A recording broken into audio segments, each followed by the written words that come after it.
down the home stretch. That I think is a part of the pageantry of track and field that we need to see more of. And there you see your top seed. That'll be Brookville area. They have their leadoff runner in the top part of the track, the outside lanes there. And second fastest gets the inside part of the track, Lake-Lehman out of District 2. The staggered start, of course, is a measured start. They have to stay in their lanes for a certain distance, and then they'll be allowed to meld together.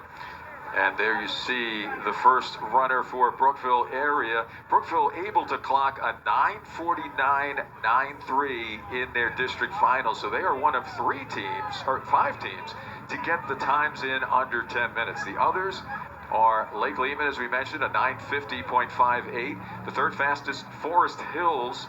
They're also on the inside with a 9:54.14. We're taking a look at the fourth seed. That is Bellwood Antis out of District 6, a 9:55.06. And Hickory in black with the red H, the fifth seed, with a 9:57.84 to qualify. If you can imagine, you're a 9:49 as a unit, and you're still 14th. Wow. That speaks highly of this great middle distance state known as Pennsylvania. Each runner will have to go 2 laps around before handing off the baton. And you can see who's up second as they line up. Actually, no, that's the back row there. You saw it in the back. Yeah. They'll bring the other runners on here at the appropriate moment. They can rest for a couple of laps, and they'll be positioned closer to the end of the first 2. So yeah, they'll run a one-turn stagger over to about where the 300-meter hurdles start. Then the outside lane is allowed to break down towards the rail. A great shot there of the track decorations. Those lines do mean something out there. As you can see, the staggered starts and the curved line that they must be lined up on. Very important. You can't be out of place at the start of the first leg. Second leg, everything's up for grabs at that point, depending on who's coming in to hand off first.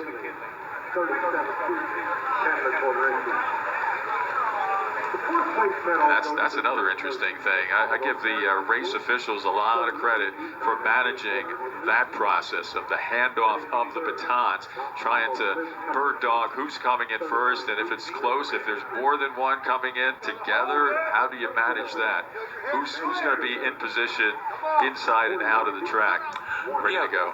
The nice thing with the 4x8 is because it's a longer race and the exchange is usually not as fast as it would be, obviously, in a 4x1 or a 4x4. You have a little more time to sort things out, but when you have more teams on the track, you have more traffic, you have more things that can happen on the exchange, so it's always an adventure. This being the first relay of the day, things taking a little bit longer perhaps to get things in place. The defending champion is Warrior Run out of District 4. Their margin of victory last year up 1.125 seconds with a 9:25.28. There's the start of the event. We'll see how it all comes together in the back straight. I'll continue on with Central Cambria being back-to-back repeat champions in 2023, and 27.9 was their best time in 2023. Boiling Springs, your winner in 2021, and a couple of years before in 2019, Newman Goretti clocking at 9:17.22, the fastest of the last 5 years. Well, when we get to section number 2, and you have Warrior Run, you have Central Cambria. Lewisburg is a resurgent 4x8 again. It's going to be a race. Section 2 is going to be very interesting. Those 2 teams, Warrior Run, Lewisburg, Hughesville, fought it out at District 4. So that second heat is going to be a lot of fun to watch. And we are about 1 minute into the race, the first leg ready to complete its first lap. And look at the hard-charging Faith Christian Academy runner. The 8th seed coming in with a qualifying time of 10:06.34. Playing it smartly as well, and now passing in turns 1 and 2. Faith Christian Academy, your early leader in the first leg here. And there are different theories in as far as relays go as to where you run your weakest leg. Some people will run your weakest leg second, some will run it third. Normally, you want your best leg to run anchor, your second best to run the lead off, and then you play with 2 and 3. And that is absolutely true. And, it just crossed my mind, too, Mark. One of the X factors that we haven't talked about, what was the weather like last week throughout Districts Week? It was terrible. Yeah.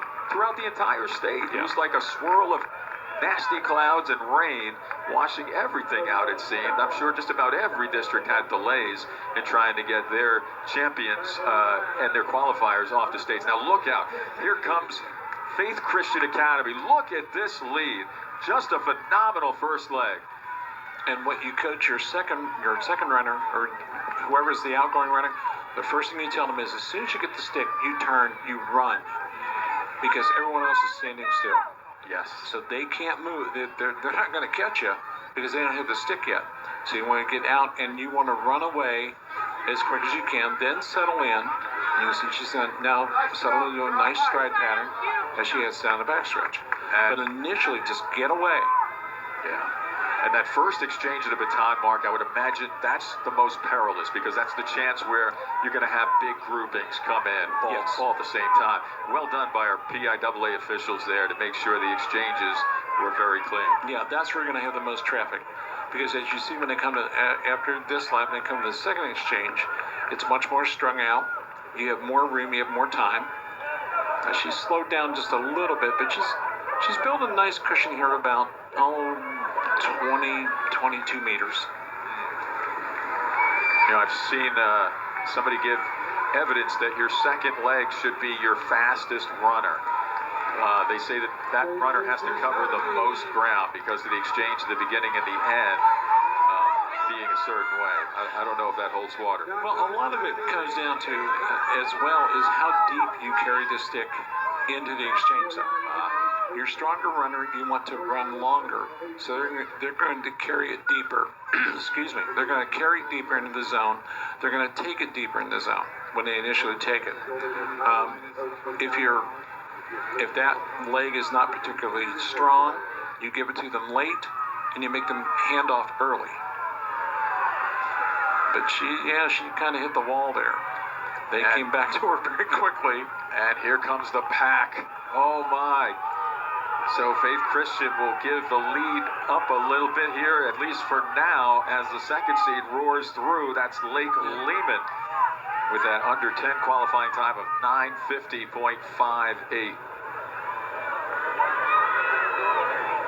Taking a look at Lake-Lehman there in second. Lake-Lehman is kind of an upstart over the last few years. I don't have them finishing in the top 16 in 2024 or 2023. And now we have another new leader as the exchange is about to happen. What a great time to burst out in front for your third seed, Forest Hills.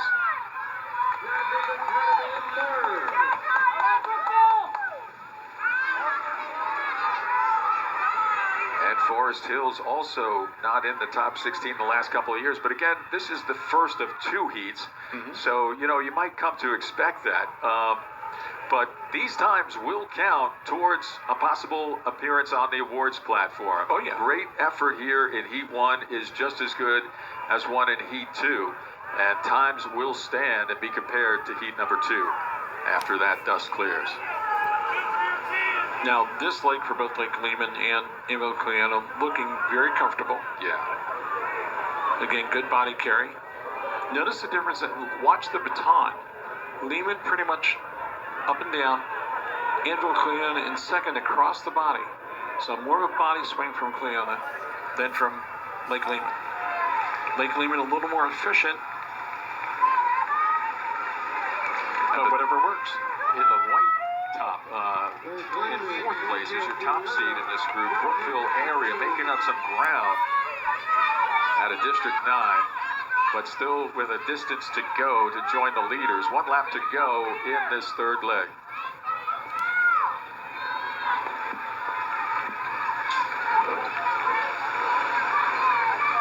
And a excitement will start to build here as they make their way into the back straight, knowing there's just one exchange left after this one. Your number 9 seed making it happen out there, Lake-Lehman. Wow. Qualifying time there was a 10:06.7. If they can keep this pace up, they're going to blast that to smithereens. Well, there goes Lehman again. Wow. Seesaw action out there among the top 3. This is not uncommon in a 4x8. Lehman now getting a little bulge there, which they want. Get a little distance so you get to the stick clean.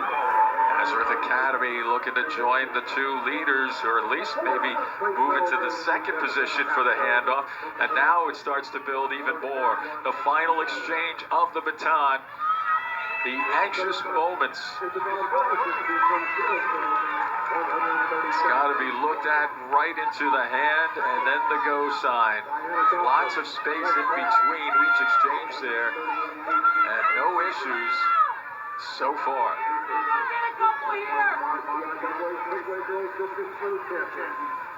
Wow, things are really opening up at the front. And there you see Lake-Lehman connecting fiercely down the back straight. Nazareth Academy continues to make up some ground here. The number 11 seed. Yeah, she's closed a lot. She's picked up a lot of space. 10:26.43 the time to qualify for Nazareth Academy out of District 12 this year. And right about now, I think Lake-Lehman's runner can probably hear those footsteps behind her. Maybe had a chance to look back on those turns. I didn't quite see. Better turnover rate from Nazareth. And now the bell for 1 lap to go.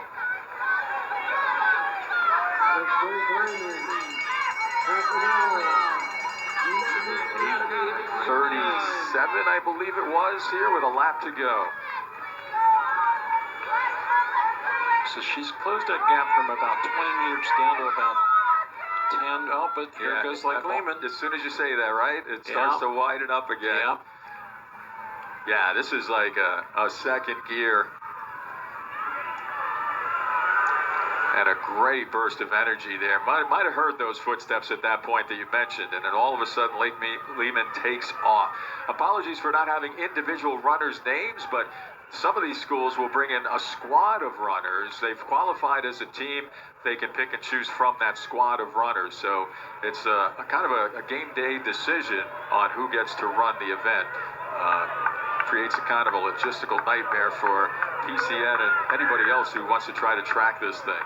So apologies for that. Lake-Lehman looking impressive here. This is a nice run. Not going to be that much off their seed time. They came in at 9:50 and change. It's a labored finish. Oh my goodness. And that's called leaving it all out on the track. Unbelievable effort there. And they want to make sure that she is going to be attended to there on the side, because that was just a phenomenal finish. You could just see the form was starting to look a little shaky, but the effort was there all the way through the finish area. Gallant effort by Lake-Lehman's anchor at the end. And the official time for Lake-Lehman, 9:51.51. So they were only a second slower than their qualifying time coming in the slush. Yeah, that's not bad. That's for sure. It's been a tough week to train even. Yep, here's when they made the move. Little give and take with Lake-Lehman here on the third leg, but then it was all Lake-Lehman after that. Nazareth with that nice challenge, but then she just pulled away, and you see the lactic acid really starting to take over now, and it's like you're just trying to stand up. Yeah, you can see wobbly legs a little bit even at the end, and the effort was ever present. But great form for 99% of that, and got it done early enough to be able to just give it everything she had at the end. Excellent effort. Here we go now with